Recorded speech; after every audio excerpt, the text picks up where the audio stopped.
mengisahkan tentang kasih sayang dan pengorbanan seorang ayah yang mengidap penyakit cacat mental. Ia begitu menyayangi putri kecilnya yang sangat cantik dan juga cerdas. Ia rela harus berpisah dengan putrinya karena dijatuhi hukuman mati atas tuduhan kasus yang tidak benar adanya. Semua itu ia lakukan demi keselamatan putrinya. Ialah Lee Yong-gu, seorang ayah berusia 40 tahun yang mengidap penyakit cacat mental karena kecerdasannya yang sangat rendah. Ia memiliki putri cantik dan cerdas berusia 6 tahun yang bernama Yesung. Yong-gu yang berprofesi sebagai tukang parkir begitu cinta pada anak satu-satunya itu. Sehari-hari mereka hanya tinggal berdua di sebuah kontrakan kecil dengan kehidupan yang sederhana. Setiap pagi sebelum Yong-gu pergi bekerja, Yesung selalu mengingatkan ayahnya agar tidak meminum air keran dan tidak hanya memakan sepotong roti ketika sedang istirahat. Ia tak lupa menyiapkan bekal air minum yang sudah dimasak untuk ayahnya tersebut. Begitu pula dengan Yong-gu yang juga selalu mengingatkan anaknya agar memakan nasi dan kacang. Setiap akan berpisah, tak lupa Yong-gu dan putrinya selalu melakukan kebiasaan perpisahan mereka. Sangat jelas terlihat bahwa kasih sayang antara Yong-gu dan putrinya begitu dalam dan erat. Suatu hari, Yesung dan ayahnya sedang bernyanyi sambil menari di depan etalase sebuah toko, sembari mengikuti siaran klip dari kartun Sailor Moon yang ditayangkan di depan toko tersebut. Yesung kecil sangat tertarik dengan tas kuning bergambar Sailor Moon yang dipajang di etalase toko tersebut. Ia dan ayahnya selalu mampir di depan toko itu 1 hingga 2 kali dalam setiap harinya untuk sekedar melihat jumlah stok tas yang diinginkannya itu. Yong-gu berharap nantinya ia bisa membelikan tas itu untuk putrinya. Namun, karena belum memiliki uang yang cukup, Yong-gu hanya bisa menjanjikan pada Yesung akan membelikan tas tersebut setelah ia gajian. Saat tengah melihat dari luar toko, ternyata tas Sailor Moon yang hanya tersisa 1 buah itu dibeli oleh seorang anak perempuan bersama orang tuanya. Yong-gu yang takut anaknya kecewa, nekat masuk ke dalam toko dan meminta agar tas Sailor Moon tersebut tidak jadi dibeli. Ayah dari anak yang membeli tas itu ternyata seorang komisaris jenderal kepolisian. Ia langsung memukuli Yong-gu karena merasa terganggu dengan tingkahnya yang aneh itu. Beruntung, anak komisaris jenderal polisi yang bernama Ji-yong itu sangat baik hati. Setelah Yong-gu gajian, Ji-yong menemui Yong-gu dan menunjukkan toko lain yang juga menjual tas Sailor Moon. Disinilah awal konflik terjadi. Dalam perjalanan, Ji-yong tidak sengaja menginjak genangan air yang sudah membeku karena musim dingin. Ia pun akhirnya terpleset dan meninggal dunia. Yong-gu dituduh menculik dan juga membunuh Ji-yong karena di kening Ji-yong terdapat bekas luka dan di samping kepalanya terdapat batu bata, sehingga Yong-gu dituduh memukul kepala Ji-yong dengan batu bata tersebut. Padahal kenyataannya, batu bata itu jatuh dengan sendirinya. Lebih parah lagi, sesuai dengan pelajaran yang diterima Yong-gu ketika menjalani pelatihan sebagai tukang parkir, cara menyelamatkan orang yang pingsan adalah dengan teknik CPR, yaitu dengan membuka pengait celana untuk melancarkan peredaran darahnya, kemudian memberi pernapasan buatan dari mulut ke mulut. Karena itulah Yong-gu yang memiliki cacat mental dituduh selain menculik, membunuh, juga memperkosa Ji-yong. Ia pun segera dibawa ke kantor polisi untuk dimintai keterangan. Dengan kecerdasan yang sangat rendah, Yong-gu tidak bisa membuat pernyataan yang bisa membela dirinya. Ia tidak mengerti apa yang sebenarnya sedang terjadi dan hanya meminta izin untuk pulang ke rumah karena khawatir pada putrinya yang sedang menunggunya untuk pulang. Namun, ia justru dipukuli oleh oknum polisi yang sebenarnya merupakan anak buah dari ayah Ji-yong. Keesokan harinya, Yong-gu dikawal oleh para polisi untuk melakukan proses reka ulang adegan. Awalnya ia mereka ulang adegan ketika ingin menyelamatkan Ji-yong yang telah jatuh dan terbaring.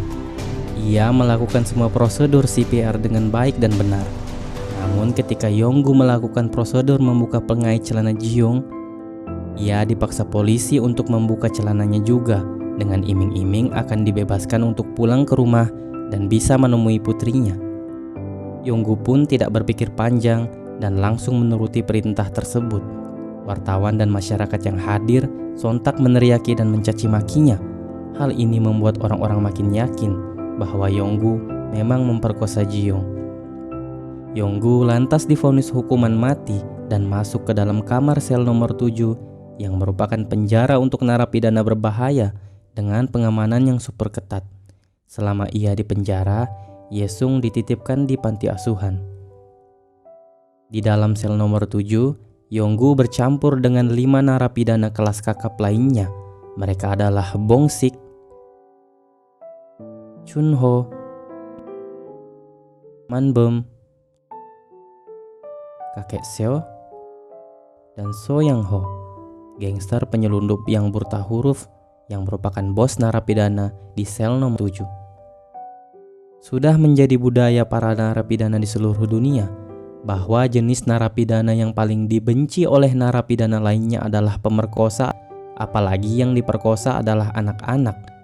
Akibatnya, Yonggu dipukuli oleh 5 narapidana lain di sel nomor 7 dan terus dimusuhi.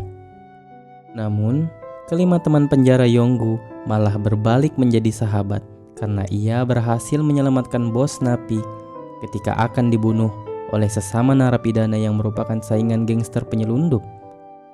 Merasa berhutang budi, bahkan berhutang nyawa, maka bos napi tadi bersedia mengabulkan apapun keinginan Yonggu. Keinginannya hanya satu, yaitu bertemu dengan putrinya. Kelima sahabat penjara Yonggu lantas mempertemukannya dengan Ye-sung ketika diadakan acara keagamaan yang diisi paduan suara anak panti asuhan. Ye-sung termasuk di dalamnya. Man-bum menyelundupkan Ye-sung ke sel nomor 7 dengan memasukkan Ye-sung ke dalam kardus roti. Yonggu yang sangat terkejut dengan hadiah indah tersebut sontak menangis dan memeluk Ye-sung sembari berterima kasih kepada kelima sahabat penjaranya. Sayangnya, di acara keagamaan, pastor gereja mendadak terkena serangan jantung. Anak-anak panti asuhan pun dipulangkan lebih awal, sementara Ye-sung terlambat dibawa kembali oleh Man-bum dan akhirnya harus terperangkap kembali di sel nomor 7 bersama ayahnya. Yonggu dan putrinya sangat menikmati hari-hari mereka selama di dalam sel. Namun, kelima sahabat penjara Yonggu sangat khawatir jika suatu saat perbuatan mereka menyelundupkan seorang anak di dalam penjara akan ketahuan oleh petugas sipir. Sampai suatu ketika, kepala sipir yang sebelumnya telah curiga dengan keberadaan Ye-sung akhirnya berhasil memergoki Ye-sung yang sedang disembunyikan di dalam sel tersebut. Yonggu dan Ye-sung terpaksa harus dipisahkan. Ye-sung dikembalikan ke panti asuhannya, sedangkan Yonggu dipindahkan ke dalam sel isolasi dalam keadaan tangan dan kaki yang terikat. Pada malam hari, tiba-tiba terjadi insiden kebakaran yang disebabkan oleh ulah salah satu narapidana. Seluruh narapidana dilepas dan dikumpulkan ke lapangan penjara. Yonggu yang sedang menuju ke lapangan tak sengaja melihat kepala sipir yang terkurung dalam kobaran api. Ia pun menyelamatkan kepala sipir dari kobaran api yang begitu dahsyat. Hal ini membuat kepala sipir merasa berhutang budi dan menjadi baik kepadanya. Sebelumnya diketahui bahwa kepala sipir juga memiliki seorang putra yang kemudian tewas dibunuh oleh salah satu narapidana yang dekat dengannya. Ia pun mengerti apa yang dirasakan oleh Yonggu yang harus terpisah dengan anaknya. Ia merasa iba dan berusaha merawat Ye-sung.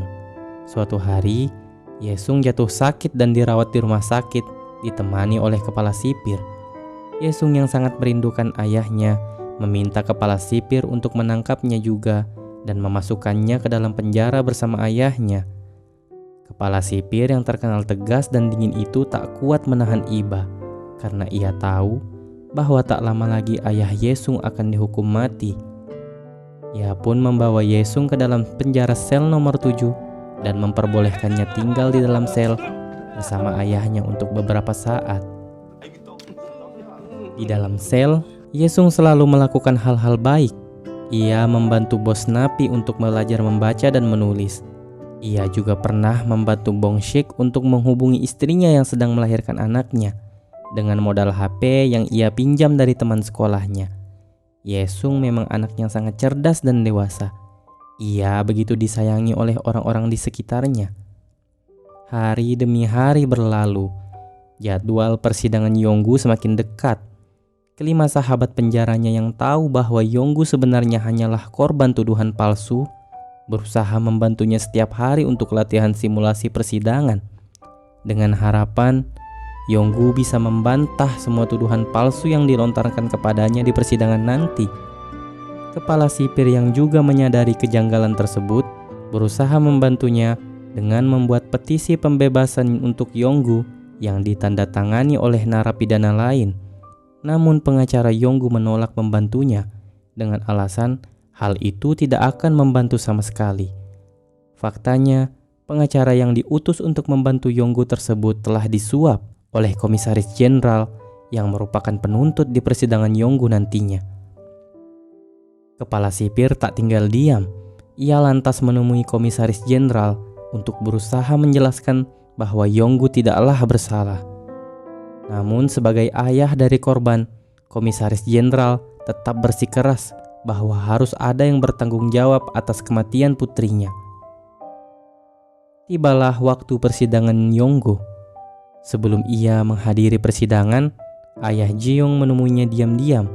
Sebagai komisaris jenderal polisi, ayah Ji-yong memaksa Yonggu untuk mengaku bahwa ia memang telah menculik, membunuh, dan memperkosa Ji-yong untuk balas dendam karena pernah dipukuli di toko. Ia berulang kali menampar Yonggu dan mengancam akan membunuh Yesung jika Yonggu tidak menuruti perintahnya untuk mengakui semua tuduhan yang dilontarkan. Yonggu yang begitu menyayangi anaknya tak bisa berbuat apa-apa ketika mendapat ancaman seperti itu. Yang ia inginkan hanyalah keselamatan Yesung. Di tengah persidangannya, ia tiba-tiba linglung, tidak tahu harus berkata apa.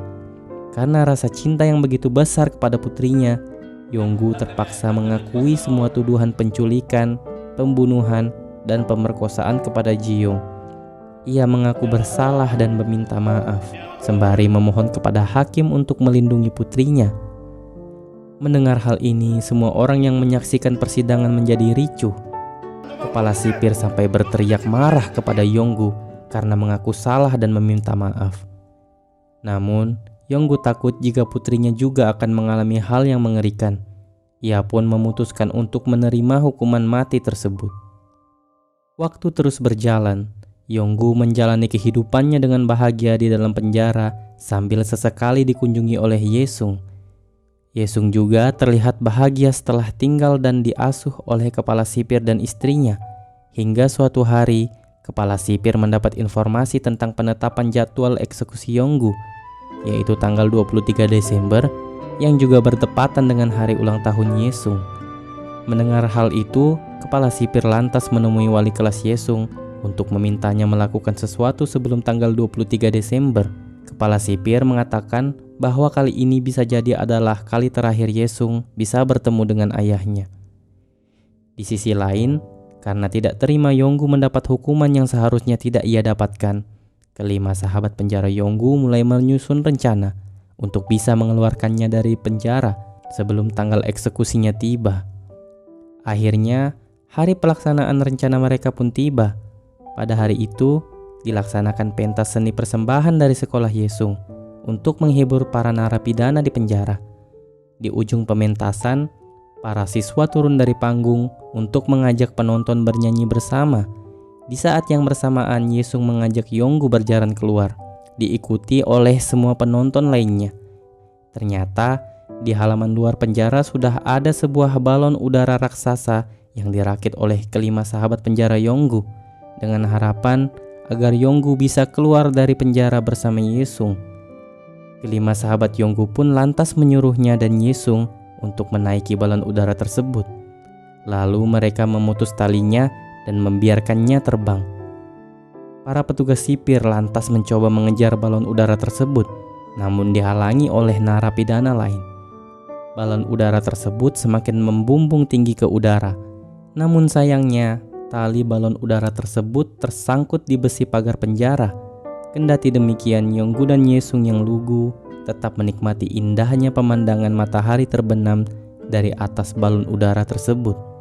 Sementara itu, para narapidana hanya bisa diam kecewa karena rencana mereka gagal. Tibalah saatnya Yonggu dieksekusi mati pada tanggal 23 Desember, bertepatan dengan hari ulang tahun Yesung, putri tercintanya. Sebelum dieksekusi, para narapidana di sel nomor 7 merayakan ulang tahun Yesung dengan kue dan banyak hadiah. Bos napi bahkan memberikan Yesung hadiah tas Sailor Moon yang sudah lama diinginkannya itu. Di saat itu, Yesung tiba-tiba bersimpuh dan berterima kasih kepada Yonggu karena sudah menjadi ayahnya. Sang ayah pun melakukan hal yang sama. Mereka pun berpelukan tanpa tahu bahwa itu bisa jadi pelukan terakhir yang mereka lakukan. Bos napi kemudian menuliskan sesuatu di punggung Yonggu dengan spidol dan diikuti oleh narapidana lainnya. Yonggu dan Yesung pun berjalan keluar dari sel nomor 7 tersebut. Di punggung Yonggu terlihat tulisan dari sahabat-sahabatnya yang bertuliskan, "Kami mencintaimu." Ditemani oleh para penjaga dan kepala sipir, Yonggu berjalan ke arah pintu penjara sambil terus menggendong Yesung. Wajah Yonggu tampak gelisah kala berpisah dengan putrinya. Yonggu pun dibawa pergi sembari masih melakukan kebiasaan perpisahan mereka. Suasana sebelum eksekusi begitu mengharukan antara Yonggu dan putrinya. Kala terlepas dari penglihatan putrinya, Yonggu pun kehilangan keseimbangan dan terjatuh. Sementara itu, Yesung mengira ayahnya hanya akan dipindahkan ke dalam sel penjara lain. Namun, beberapa saat kemudian, ia heran ketika ayahnya tak kunjung muncul setelah hitungan ketiga. Ia pun berfirasat buruk dan segera berteriak memanggil ayahnya dan memintanya agar tidak pergi ke tempat lain. Yonggu tidak bisa menahan tangisnya dan memohon agar diberi pertolongan. Namun, hal itu sudah tidak mungkin terjadi. Ia pun harus berpisah dengan Yesung, putri kecilnya yang amat ia sayangi. Akhirnya, Yonggu tewas dieksekusi. Beberapa tahun kemudian, Yesung yang diasuh oleh kepala sipir kini tumbuh menjadi gadis cantik dan berprofesi sebagai pengacara. Dengan keahliannya sebagai pengacara, Yesung berusaha membersihkan nama baik almarhum ayahnya. Kepala sipir memberikan semua dokumen hasil sidang Yonggu kepada Yesung sebagai bahan bukti untuk membela ayahnya di pengadilan nanti. Akhirnya diadakan pengadilan ulang. Yesung berjuang mati-matian dengan dibantu oleh kelima sahabat penjara ayahnya. Kelima sahabat Yonggu itu bukan lagi narapidana dan sudah bertobat menjadi orang-orang baik. Bahkan bos napi kini menjadi seorang pendeta. Yesung berusaha mengungkapkan semua kejanggalan, kecurangan, bahkan kekeliruan yang terjadi pada persidangan ayahnya dahulu. Mulai dari pengacara yang tidak berusaha membantu ayahnya sama sekali, dokumen otopsi Jiyong yang diabaikan, kesaksian ayahnya yang bahkan tidak dianggap, serta bukti-bukti nyata lainnya. Dengan dibantu kelima sahabat ayahnya, Yesung berhasil menang di pengadilan. Hakim memutuskan bahwa ayahnya, Yonggu, tidak bersalah. Akhirnya, Yesung bisa menghapus tuduhan terdakwa pada ayahnya, meskipun ayahnya sudah terlanjur dihukum mati 15 tahun silam.